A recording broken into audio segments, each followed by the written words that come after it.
All right, good morning. Give me a thumbs up for you in the room. Sarah, can you hear me? Are you sure you can hear me through your computer? Let's see, can you hear me? Check one, two, three. We are ready to rock and roll. We have people here, we have people online. Extremely excited to roll this out. We continue to talk about August 1st. Let me be clear. A lot of what you're going to hear, it relates to the St. Louis, Missouri market, which is where we're at. You may have different deadlines. Part of the vision of this whole process is to know what's happening in your own market. We're going to be the voice overall of what's happening in real estate using the date of August 1st. There's actually a few critical dates which we'll get into, but when we talk about August 1st, this is the critical date that on our MLS, Maris removes the compensation on the listing. So no longer is any new compensation identified, nor any history related to compensation. All good. Now we just have to figure out how we get paid. And I know that that is the worry on most people's minds here, right? We're more worried about how we're going to be paid and our certainty, which we'll get into, than the certainty of how we're going to get buyers into their dream homes, which we will talk about. Because when you get the certainty of a buyer into their dream home, you're certain to get paid. And when we talk about that roadmap, it will all work out. All right, let's hop in. I don't want to spend too much time. Mark Gelman over at the Gelman team, eXp Realty, St. Louis, Missouri. Over 5,000 families served, over 2 billion in career sales. We have a proven process we've used to sell over 5,000 homes with over 1,300 five-star Google and Zillow reviews. Everybody on this call, this Zoom, has to have their own little elevator pitch. Again, let me reiterate it. Mark Gelman over at the Gelman team. We have a proven process we've used to sell over 5,000 homes with over 1,300 five-star Google and Zillow reviews. Perfect. Take a second, everybody on here, to read these three quotes, and we'll talk a little bit about them.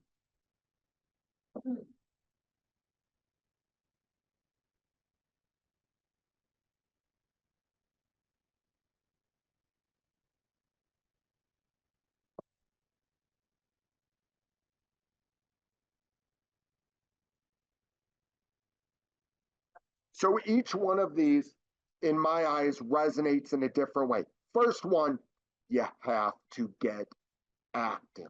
You have to just do it. We talk about the four things that happen in order to be successful in this business. You have to be informed. You have to understand what's happening. You have to understand the contracts. You have to understand the market, inventory. You have to have the right mindset, which we'll talk about. You have to have the right positive mindset. Then you have to be scheduled. And when you do all that, you put them together. The fourth thing, action. Just do it. I've always figured out when I sit at home, my worries get bigger when I just sit at home and think about it. I get out, I get active, and great things happen. Secondly, people who ask confidently get more than those who are hesitant.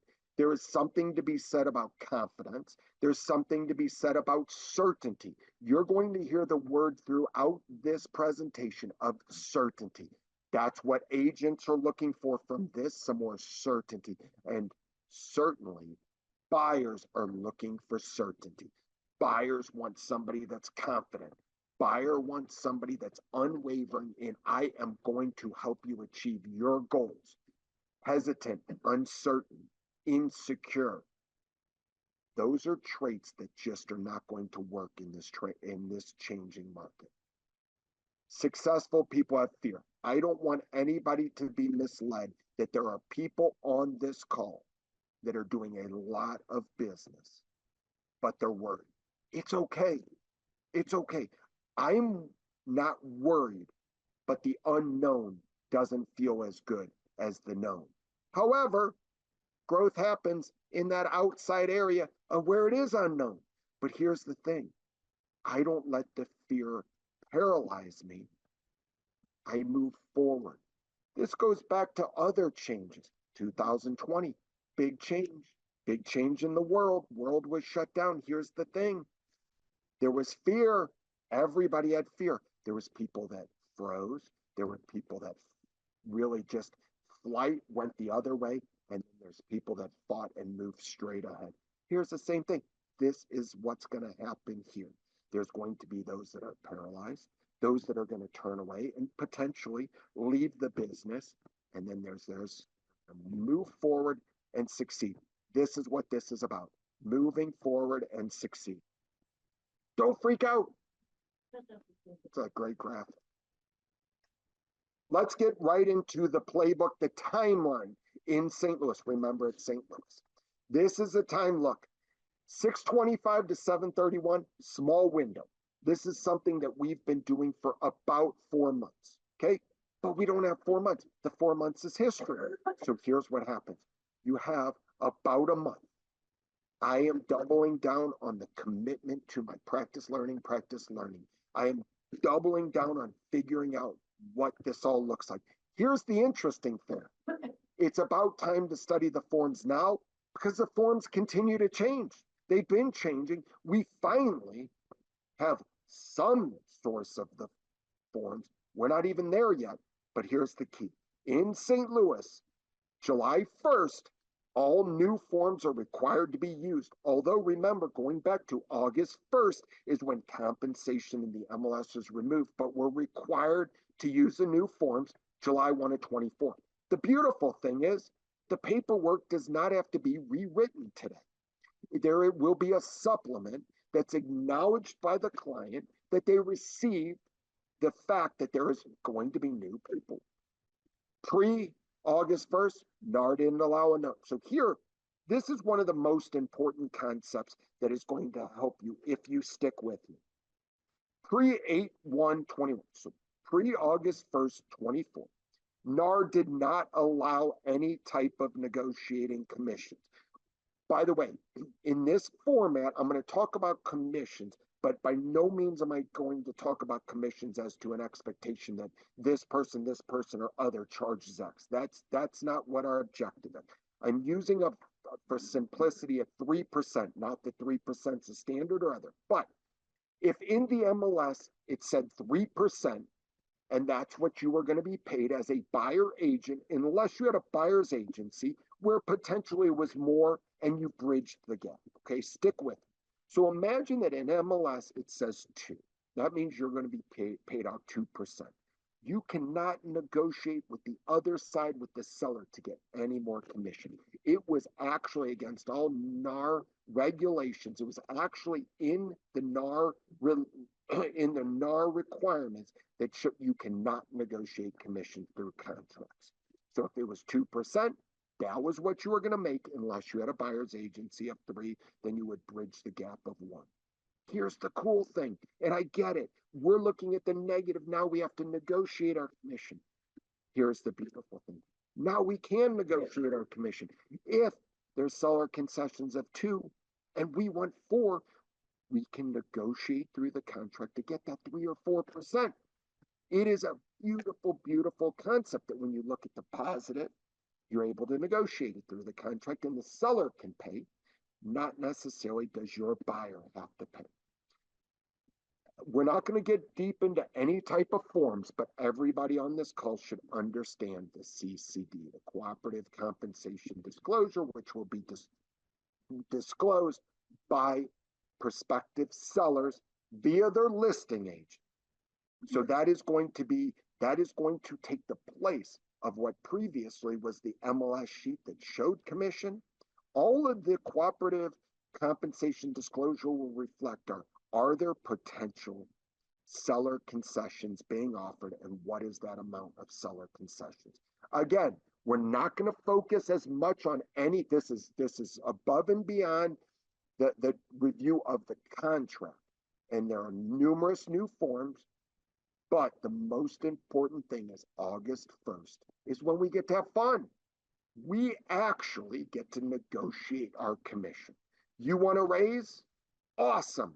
Negotiate a higher commission with the seller or your buyer. Is it going to look different? Absolutely.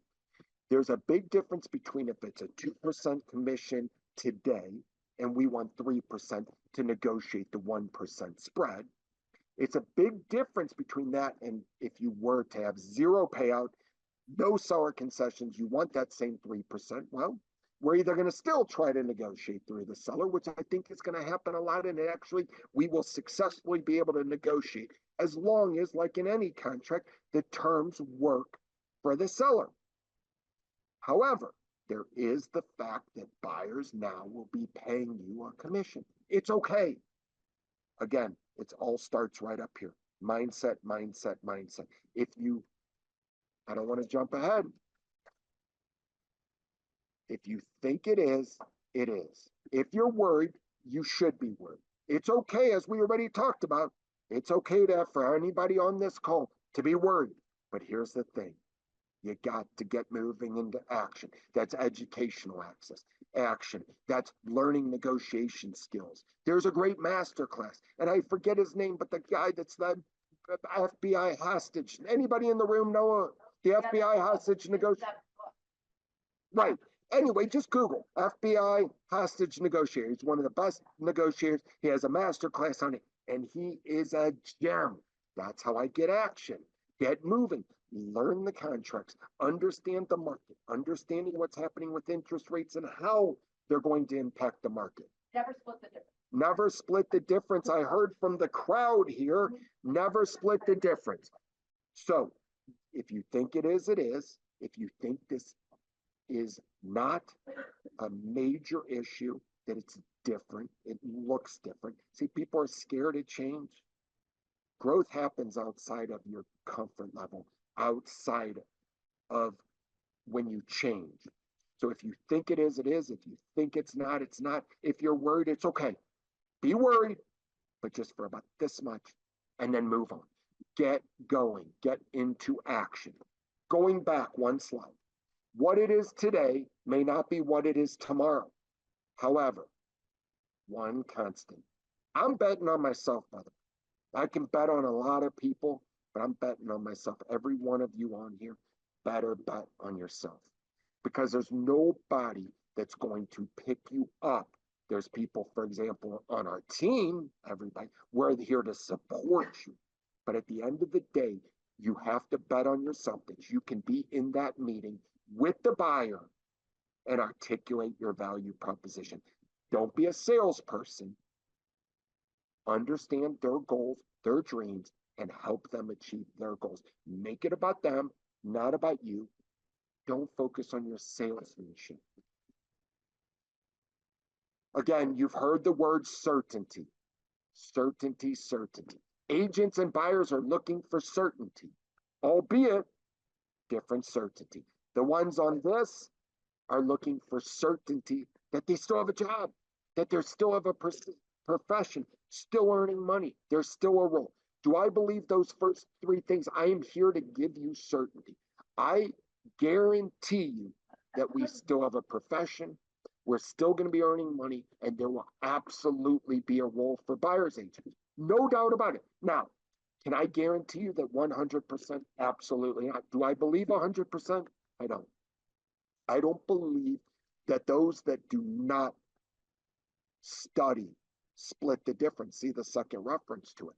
That those that do not understand negotiating, those that do not understand how to serve their buyers to the highest level, I think they're going to be in trouble, just to be completely transparent. But do I believe the agent profession is in trouble? Absolutely not. I believe it's the golden opportunity to win and differentiate yourself. What certainty do clients want? Still buy a home, afford a home. Home ownership makes sense, but there's a big one that they want. The biggest one, and we'll get to it down the road, they want a home. They want the certainty to know that they are going to be able to buy a home and find that perfect home. Great. How do we give buyers the certainty? Roadmap. Scripts, dialogues will help you get there.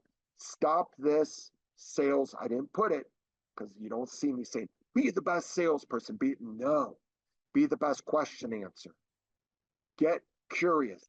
understand where they are. And then when you understand where they're at, now you have a opportunity to tell them a story, how you were able to help X, Y, and Z person who had the same issue. When I acknowledge, ask, stick with me. When you acknowledge and ask, you're acknowledging what they said and asking a question. The acknowledgement that I'm going to be making a lot in this post August 1st. I certainly have heard a lot of the same type of questions from many of my buyers. See, that's acknowledged. I'm making them feel like, yeah, you're not the only one that asked me. I certainly believe it's a valid question. Absolutely, that's a valid question. I want to give them the confidence, but then I'm going to ask them a follow-up question. By the way, we get the pleasure of role playing in a few minutes, and you'll catch my vision. Very excited about it. Brian Danny, one of the top buyer agents in the United States out of San Diego. He wrote this a few months ago, but I still love it today. And I'm actually going to let you all read it for about 30 seconds or less, and then I'm going to read it.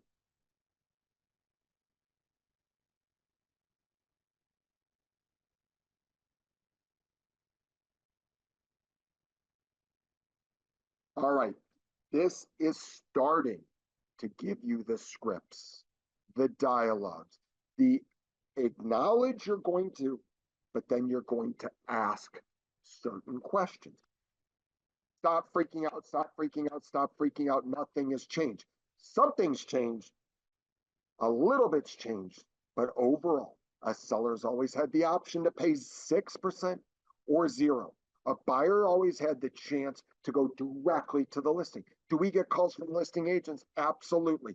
Mr. and Mrs. Buyer, out of curiosity, you asked for the listing agent. Out of curiosity, what are your goals with them? We know the number one, if you're playing chess, you know. If you're playing checkers, you're waiting for their answer. I know why they're going directly to the listing agent. They want to save commission. But here's what it is. What's most important to you, Mr. and Mrs. Buyer, saving the commission or having an agent with the fiduciary duty to you? The problem is when you go directly to the listing agent, they work for the seller. Who's going to watch out for your best interests? We start asking. By the way, it may not matter. There may be buyers that will absolutely not matter. You know when it's going to matter?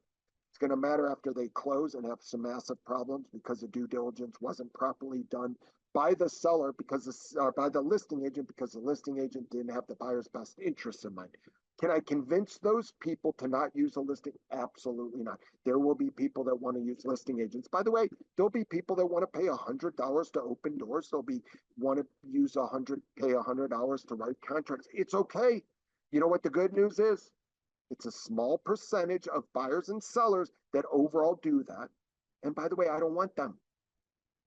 There are people that can represent themselves in the court of law. There's people that can do their own taxes. If you have complicated taxes, you don't want to do your own taxes. If you have easy taxes, you have one W-2 and one form, and you have a standard deduction, you may be best off doing it. It's okay to tell people, hey, you may be better off doing X without me. But overall, buyers have always had the opportunity to go to a listing agent. Buyers had the choice to represent themselves the same way we can represent ourselves in the court of law, do our own taxes. We can do that. Would I ever do either? Absolutely not. I don't manage my own money. I pay a fee because at the end of the day, am I better off paying the fee or managing it myself? Even if I get a better return, the question becomes, what stress does it cause me managing my own money? And when I say yes to that, I'm saying no to something else. So by the way, if I'm managing my portfolio, maybe my income goes down over here because I'm so micro-focused over here to save X%, the net is a loss.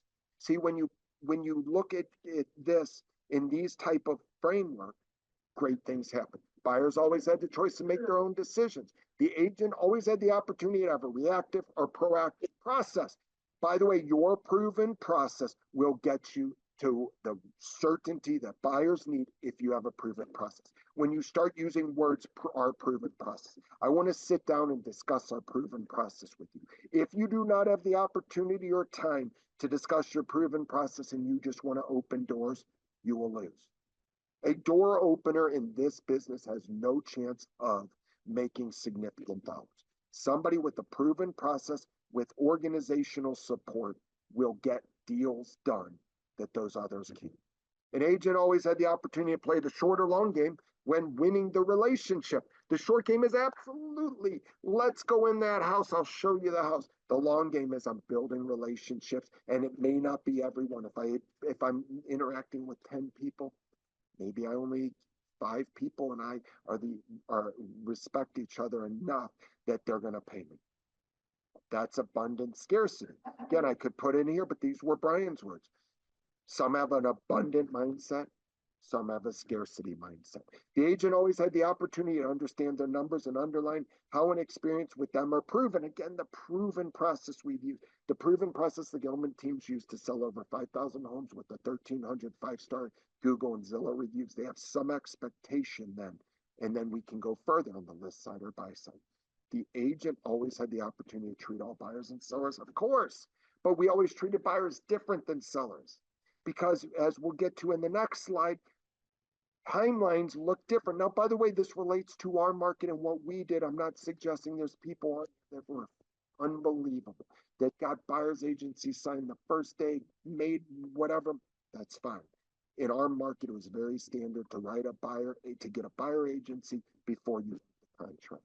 Selling, when we listed a home, we had to get paperwork up front. And again, you'll see what I'm talking about when we fast forward in a couple slides, but let's all treat this like a career, not a job.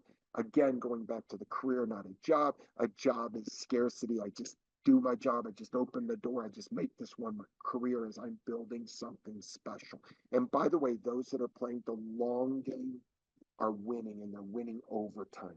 I see people that are playing the short game, teams, brokerages, individuals. They have an incredible year, maybe 2 years, but over time, what happens is that actually we see the ups and downs.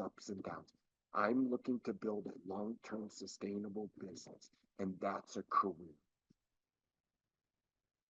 Remember, we just talked about buyers and sellers. We have always had seller consultations, but now buyer consultations versus just opening a door are a must. These are your actionable items. If you want to win in today's market, you have to have detailed buyer consultations. They're a must, and you have to understand where they're at. You have to meet them where they're at, and how do you get them to where they want to go. If you're a door opener, you cannot win in today's market. We've always signed listing agreements prior to a listing going on the market. We had to. There was no other way. Again, in our market, different than many of yours, we were signing buyer agencies prior to writing contracts. What kind of relationship was that? Not a very good relationship. You weren't able to articulate that relationship. Now, we now sign buyer agencies. And when I say we now, we're working on signing them now, but August 1st, you have to define your relationship. Here's the beautiful thing. You now know if that person wants to work with you and buy with you. There's been too many times over the years that you actually thought you had a relationship, but you didn't. They weren't cheating on you because you actually didn't have a relationship. You would consider it cheating because you showed them properties, but they weren't committed. Here's the thing, you didn't ask for a commitment. You were scared of the commitment. Maybe you were scared of the commitment.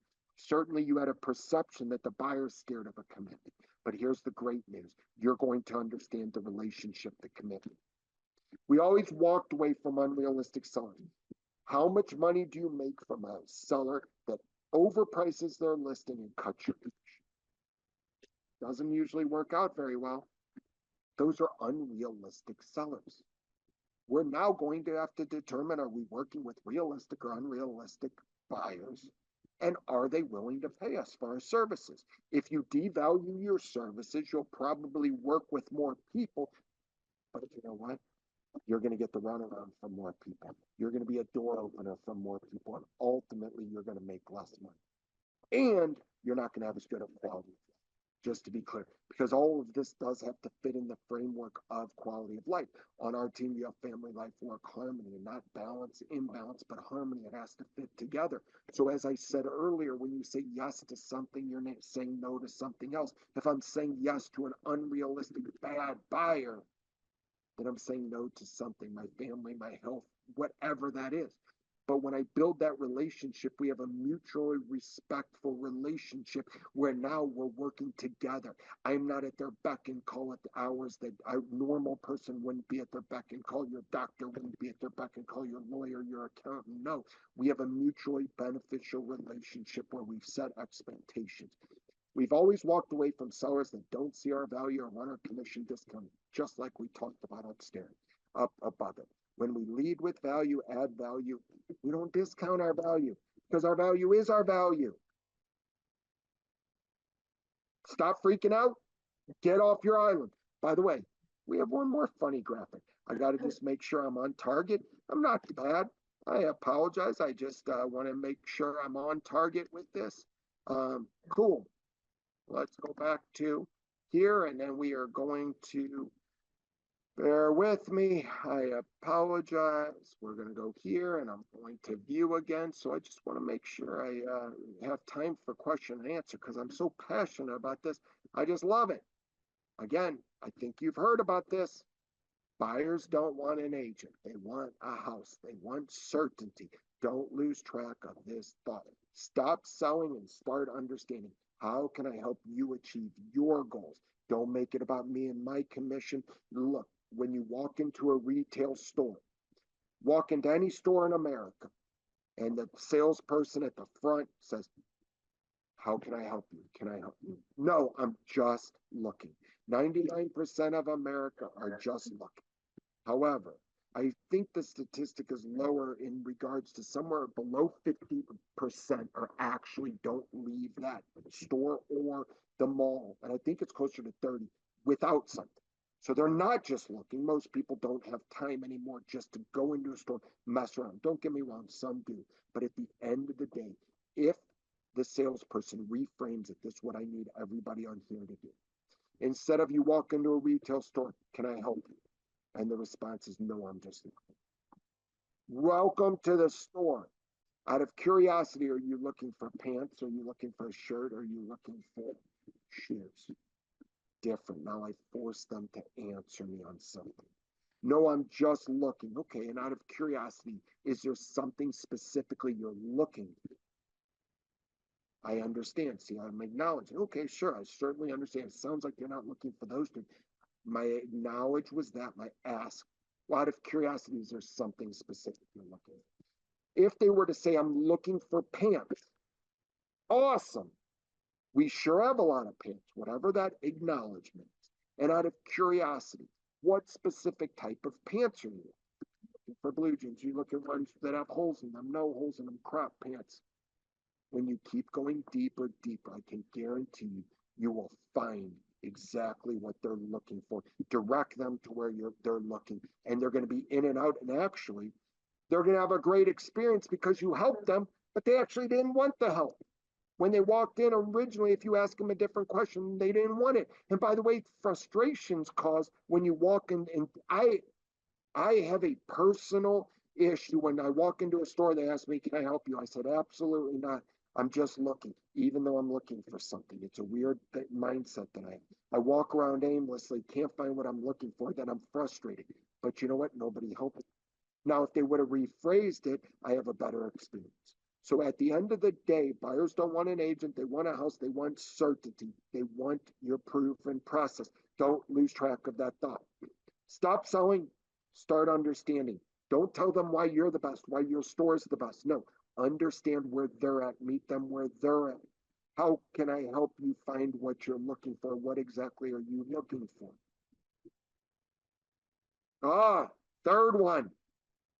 Take action. Don't bury your head in the sand. I promise you. Being on an island sucks. You got to get off that. Freaking out doesn't help. You got to unfreak out and start taking action. But here's the big thing. Too many people are burying their head in the sand, thinking that August 1st is going to come and go and everything will be okay because my head's in the sand. Absolutely not. You have to get in front of it. Winners get in front. We've always talked about objections, right? The best of the best want objections because when you have objections, then there's something tangible that you can respond to. The worst is, I don't know. If you ask somebody a question, I don't know.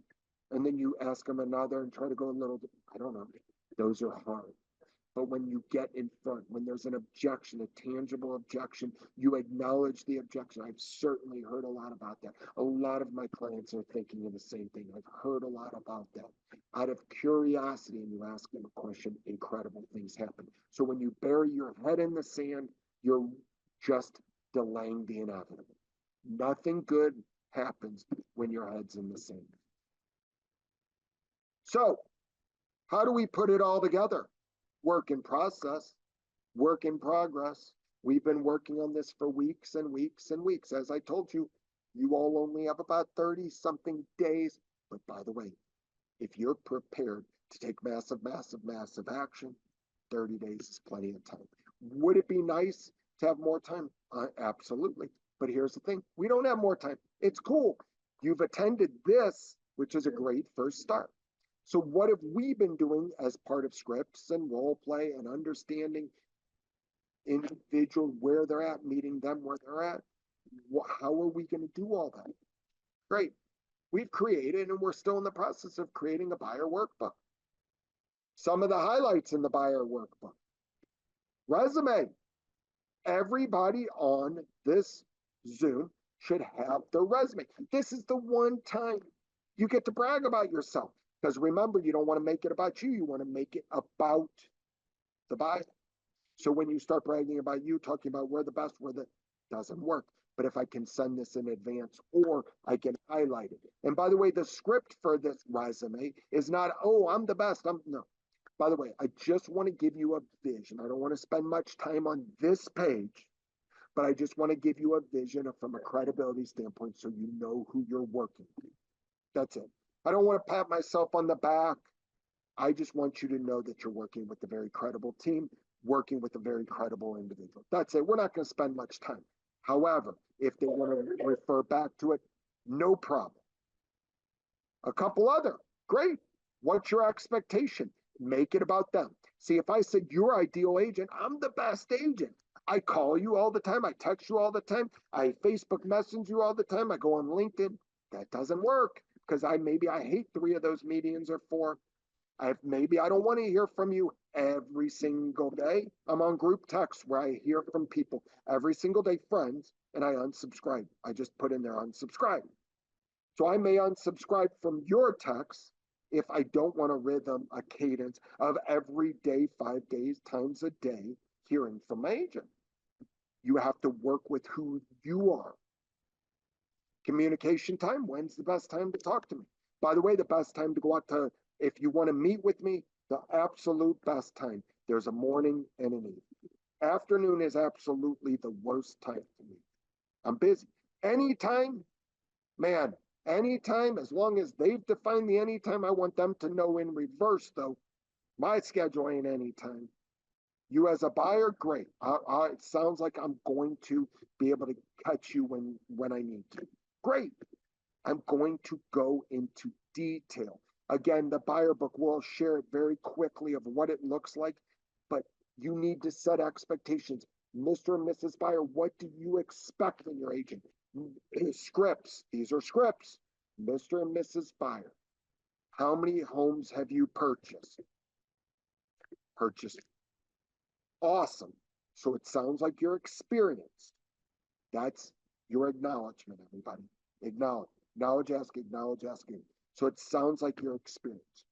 Out of curiosity, did you have one experience with an agent that was better than the other? I'm not looking to put anybody down. They bought one house, great. Congratulations on the one house. Out of curiosity, how was your experience with the agent? I don't need to know the agent's name or anything, even though I can look it up if it's in our market, but I'm not worried about that. How was your experience with that agent? Scale 1 to 10. 1, it was horrible. 10 or 7, whatever scale. I love the 1 to 10 scale. I just use it all the time. 1, it was a horrible experience. 10, it was an amazing. I don't care what they say because I'm going to acknowledge it. If they say it's a 1, I'm going to acknowledge, wow, that's sure disappointing that it wasn't a good experience. Out of curiosity, what are 3 things they could have done better? The same exact question if they answer a 10.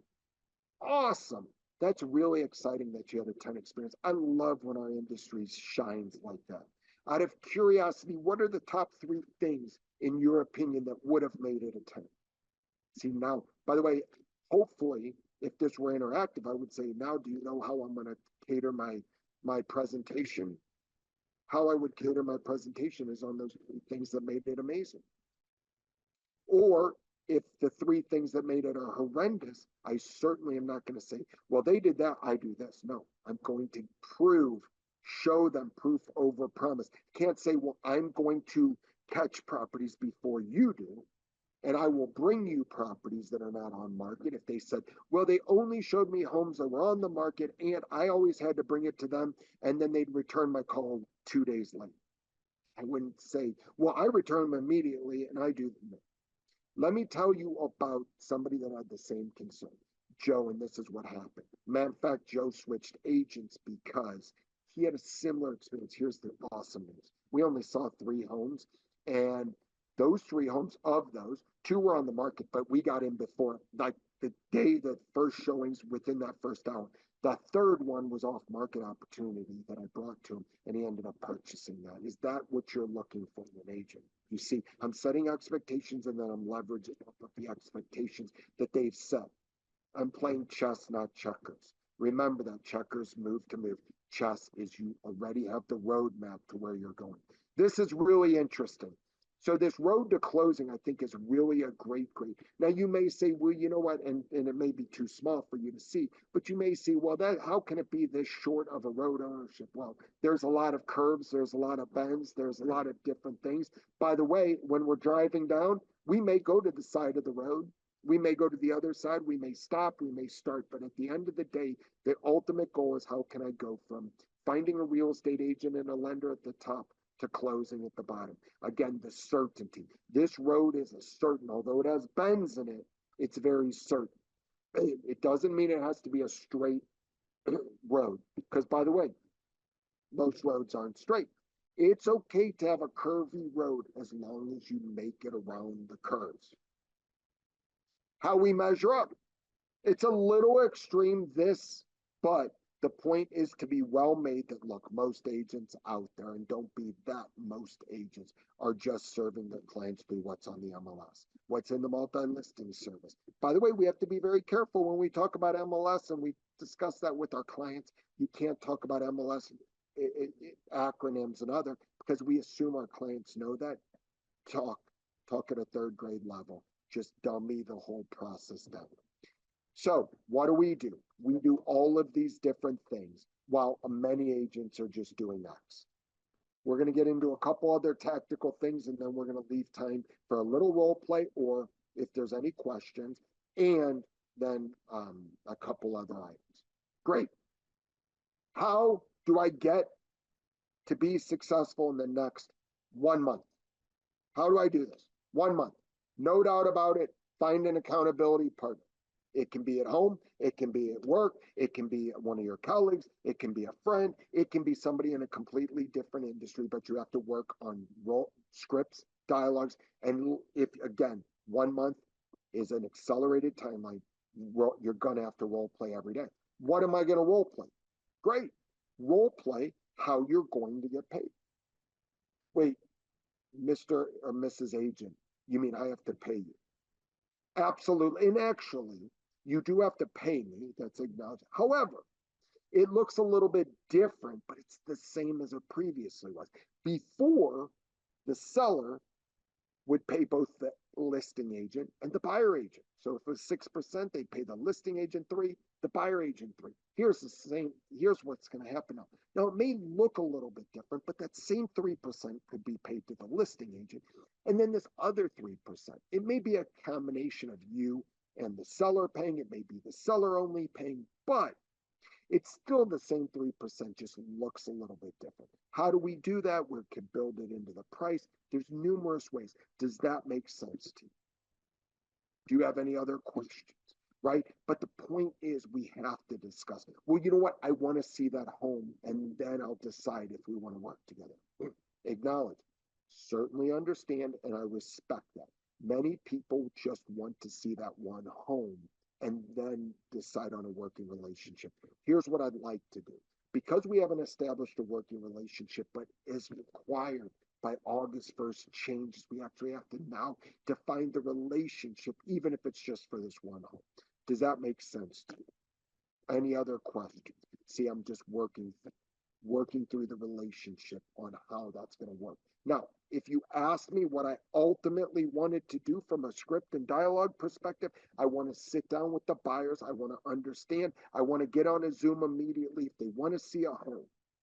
Well, no, I really want to see a home. The buyer says, I really want to see that home.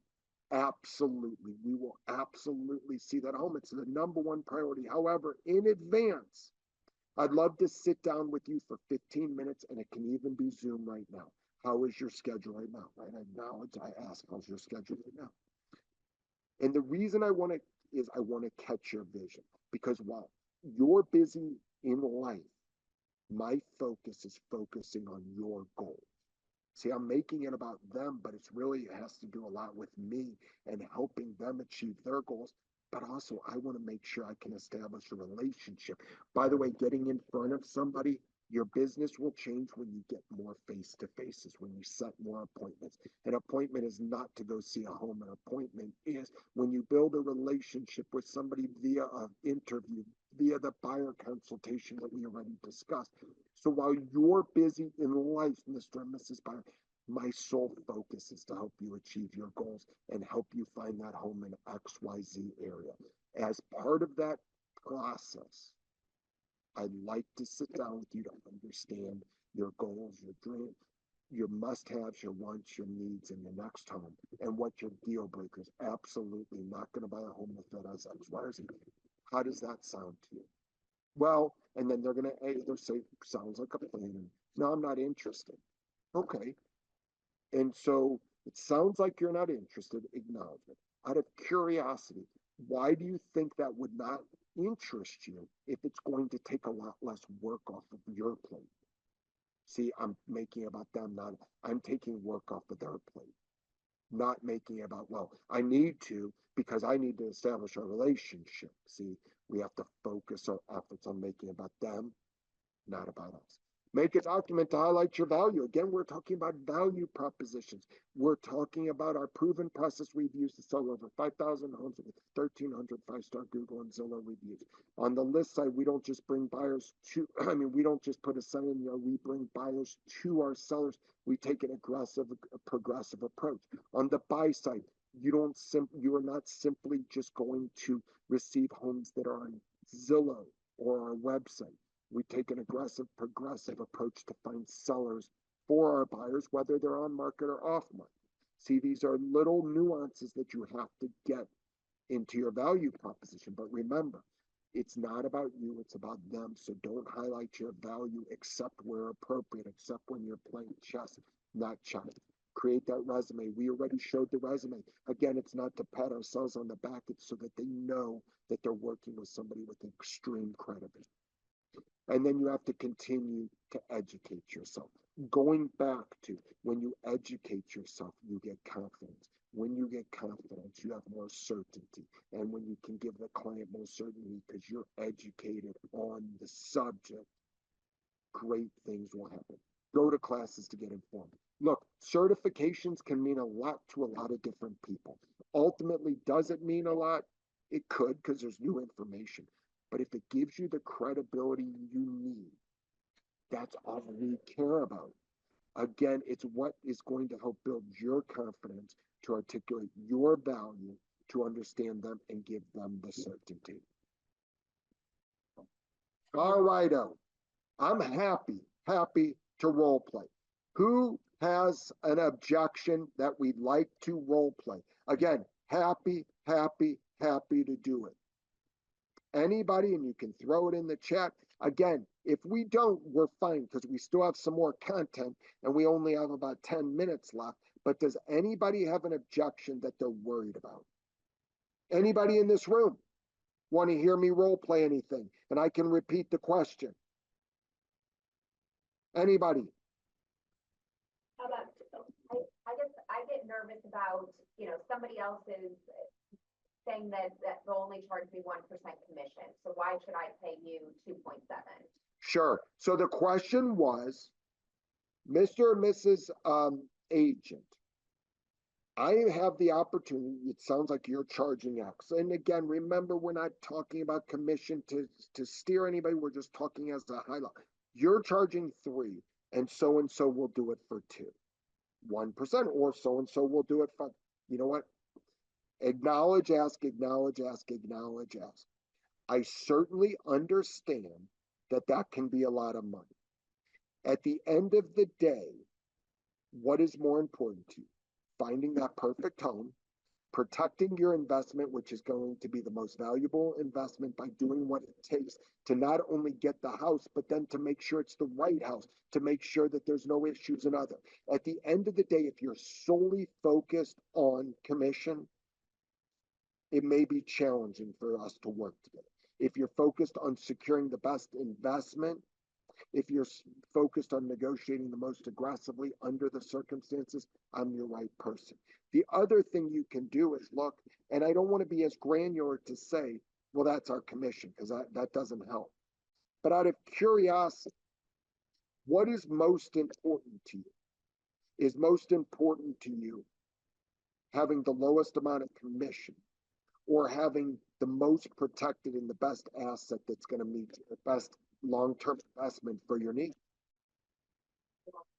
It is. So she said the long-term investment. I certainly understand that that is a critical component. Ultimately, how long do you think you'll stay there? And again, things always change, but how long do you think you'll stay there? Maybe 5 to 7 years. 5 to 7 years. So ultimately, at that price point, I think that difference in our commissions may be about 6,000-7,000. And by the way, I don't want to minimize, because that's a lot of money. But here's the thing: you stay there 5 years, it's an extra $1,000. But the opportunity cost of not using the right agent could cost you that 5, 6, 7, 8,000 in the first year. I don't even want to tell you the horror stories of homes that we've taken over that have been bought by somebody that just didn't do their due diligence, and they weren't guided by their agent. So at the end of the day, when you look at it over time, I think it's a very, very valuable. What are your thoughts? I completely agree with what you're saying. I didn't think about it that way, but yeah, I guess if I have somebody that's going to show me the defects with the home, or if there are any issues, it could be saving me money. Sure. Awesome. She said if somebody could show her the defects, save her money in the future. Now, by the way, I would have gone back to the original. Imagine when I'm interviewing the person. I said, well, wait, you rated your last experience as a 1. Tell me about that. Oh, I mean, this person they sold me a piece of junk home. They didn't do any inspection. They told me I'm good. Remember, if you're looking to save this 1,000, 2,000, 5,000, remember, 10 minutes ago, you said the number one thing why they were a 1 and not a 10 is because they didn't protect your investment. They sold you a clunker. They sold you a lemon, all those things. By the way, I can prevent you from doing that. But again, I can't charge the same thing that they're. By the way, I'm not suggesting that the person that's going to charge you X% you're going to get a lemon. But here's the thing: I can mitigate your risk the same way I give myself the best opportunity. If I'm guilty of something, I'm going to hire the best lawyer. I'm not guaranteeing that they're going to get me off, but they're going to give me the best opportunity to get me off. Right? Financial plan. I'm not saying they're going to have up years every year, and I'm not saying that I'm going to retire more wealthy than X, but they're giving me the best opportunity long term to win. Does that at least make sense to you? Awesome. I appreciate that. So let's move on to the next. See, I'm just going on. I'm relating it to what is happening in their world. But if you ask about the expectations, I can tell you. Also, in the case where they said they had a 1 as an agent, what about the case they had a 10? I know that you had said, and it happened to be in Arizona, wherever, different city. Because by the way, if they're in this city, what's the question I'm going to ask them? If they're a 10, great. And out of curiosity, see, many people are scared to ask that question. Why would I be scared? If they had such a great experience, by the way, they're probably bad people if they had a 10 experience and they don't want to use that person. Or they're retired. See, that's it. most likely, out of curiosity, how come you're not using it? Oh, they retired. They moved to a different city. They're no longer in real estate, right? Numerous. But it makes me feel better. I can sleep better because now I'm not worried about that person cheating on me. You with me? So anyway, the same idea. Now I know that you had mentioned they were a 10 because of X, Y, and Z. And one of the number one thing you said that made them a 10 was they protected your investment. That sounds like it's really important to you. As such, as part of that importance, don't you think it's worth the extra X dollars? Remember, I said earlier, when you say yes to something, you say, when I say yes to a low commission, I may have headaches. And when I have headaches, that I have to deal with, it may take me away from my business. Remember, I always think about this. I'm not suggesting that you have to utilize this ever because it's a little aggressive, but in the back of your mind, cheap service ain't good. Good service ain't cheap. That's how I operate. Anybody else have any questions? Again, I love these. I love, love, love questions. With value prop, again, like what you would say to a buyer, they said, why should I work with you? Sure. So I was asked the question, a value prop of why I should work. Number one, I don't want anybody to work with me because I have abundance. I don't need everybody to work with me. I want to work with people that mutually respect. They respect my way of doing business. I respect them. We win together. We are partners. When you start talking about, I'm this agent, you're the buyer. No, we're partners in this. I am going to help you achieve. So the value proposition I'm going to bring. Number one, I'm not going to sell. I'm not going to sell you on who I am. I'm going to understand. I think it's an intrinsic. There is no like quick value. The elevator pitch of where we have a proven process, right? That's an elevator pitch. But the where I'm going to prove my value is in the 10, 20, 30 questions that I'm going to ask you to go deep in understanding your goals. And so my value proposition, if you were to say, well, after all of this, and you are in after the last question, yeah, but I still don't see the value. And I certainly respect, again, acknowledge, I certainly respect that. I've either fallen short in articulating our value proposition and catching your vision, or it may not be the right fit here. Out of curiosity, what do you think it is? See, I don't have to brag about my value proposition. My value proposition is the best of the best doctors do two things, in my opinion. Best of the best doctors. So I have one favorite doctor I have. The reason he's my favorite doctor is number one, he has a good bedside manner, but he takes his time. He does not rush. Second of all, he walks over to the wall and explained my condition. This was a thyroid issue I had, and he's still today my favorite doctor because he walked me through showed me on the wall. They all have these posters, but none of them use it. He actually used the poster on the wall. Well, here's what the issue is. Here's your options. Like if I don't have a thyroid, I had it removed because that met my lifestyle very well. But I could have got radiation. I could get pills. I could do all those. But he gave me my options. I decided. But he educated me. Even to this day, I still enjoy seeing him because he's in tune to my goals. He's in tune to me, how I'm doing. He makes it about me, not about him. The best of the best doctors don't say, I'm a Harvard grad. I went to med school. I did this. I'm a fellow. I'm a this. No, they have great relationships, bedside manner. They understand who they're working with. That's it. Right? And so they're not telling you the value proposition. They're showing you. He's showing me is that he could say, oh, I spend all the time in the world. Hey, are you feeling all right? Yes, I am. And then he bucks out. There's no proof over promise. The fact he's in there, he's patient, he's nice, he's talking to me, and then walks me through this graph and then updates me and checks on me. That's a good doctor, right? So it's proof over promise, but he's not telling me about his value. He's showing me his value. Does that make sense? Yes. Awesome. Anybody else have any questions, comments, thoughts? Rocking. So again, I can't even tell because I have it hidden. Like I don't even know if there are any questions, and if there are, I'm sorry. Huh? You're good. Good. I'm good. I've been told. But anyway, one last thing, and then we're ready to rock and roll. So, talked about the role play. So, here's the thing.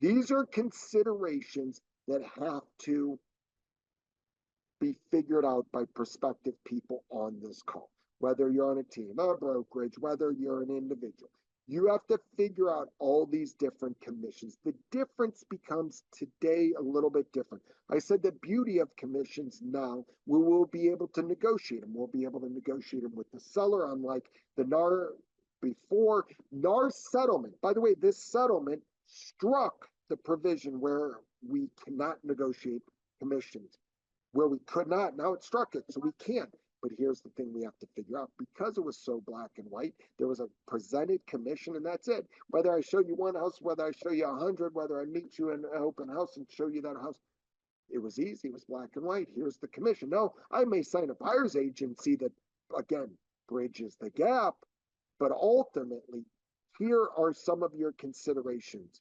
Open house, one-time showing. I meet them in a, what do I charge you? Buyer wants to buy that listing that you met at the open house. What do I charge? I'm going to work with them for 3 months, 6 months, a year, 2 years, 10 years. What am I going to charge them? One time show and buy. Literally, I want to buy this home. Okay. By the way, nothing's ever easy. So you may think, oh, that's a slam dunk. I'm going to get paid. I may charge them less. Those end up in many cases being a bigger pain in the ass. What happens if you sell and buy with me?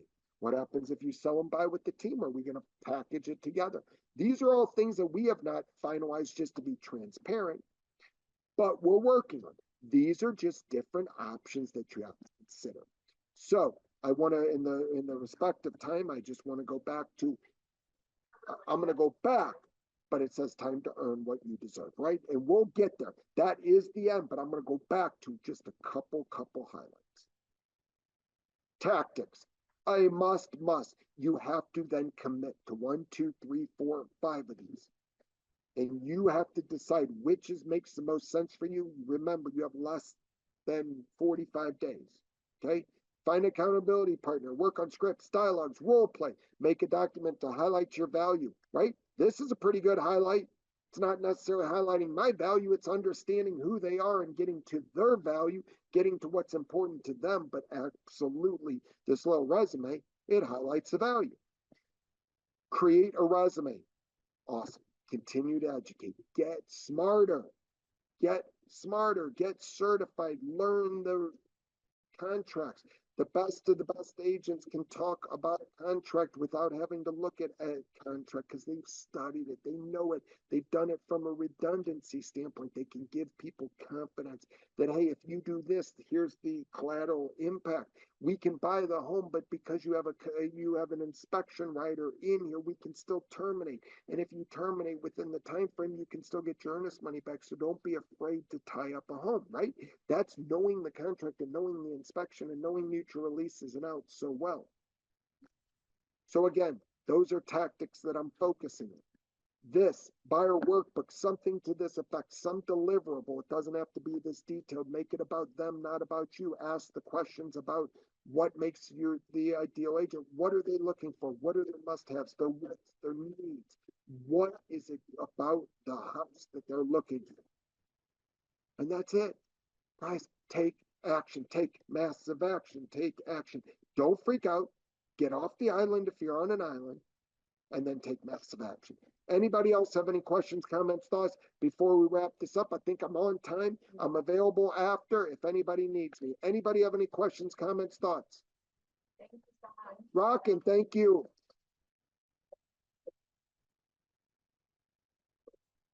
Good?